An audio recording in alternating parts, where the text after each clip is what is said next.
किराया भत्ता। अब एचआरए, देखो एचआरए क्या होता है, उन लोगों को सबको मिलता है, लेकिन टैक्स फ्री उनको मिलता है जो किराए का मकान लेकर के रह रहे हैं।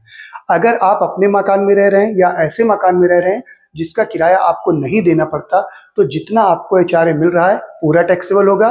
बट अगर आप किराए का रेंट पे मकान ले करके रह रहे हैं तो 3 पॉइंट आपको याद रखना है, उनमें जो सबसे कम होगा वो टैक्स फ्री होगा। तो रियल में एचआरए होता है एक सीमा तक टैक्स फ्री, ठीक है। अब उसमें 3 पॉइंट आप रोकने के पहला एचआरए रिसीव, यानी कितना आपको एचआरए मिल रहा है कंपनी या सरकार से। दूसरा रेंट पेड -10% ऑफ सैलरी। और तीसरा DMCK, Delhi Mumbai Chennai Kolkata, 50% of salary. Other city 40% of salary, 40% of salary.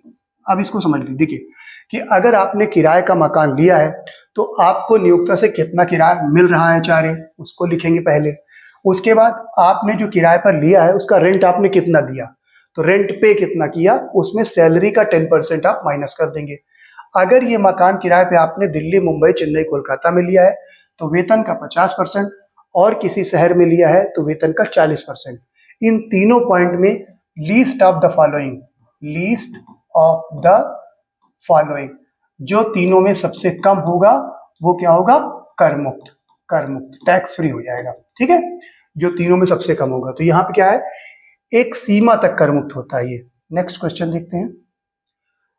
Agra में रहने वाले कर्मचारियों को मकान किराया भत्ता किस सीमा तक कर मुक्त है। तो अभी आपको बताया कि दिल्ली मुंबई चेन्नई कोलकाता DMCK, इन 4 शहरों के लिए 50% है, और अन्य शहर, अन्य कोई भी शहर हो तो वो 40% ऑफ सैलरी, 40% ऑफ सैलरी। अच्छा, कभी कभी पूछ लिया सैलरी का मतलब क्या है, तो देखो यहाँ पर सैलरी का मतलब है बेसिक सैलरी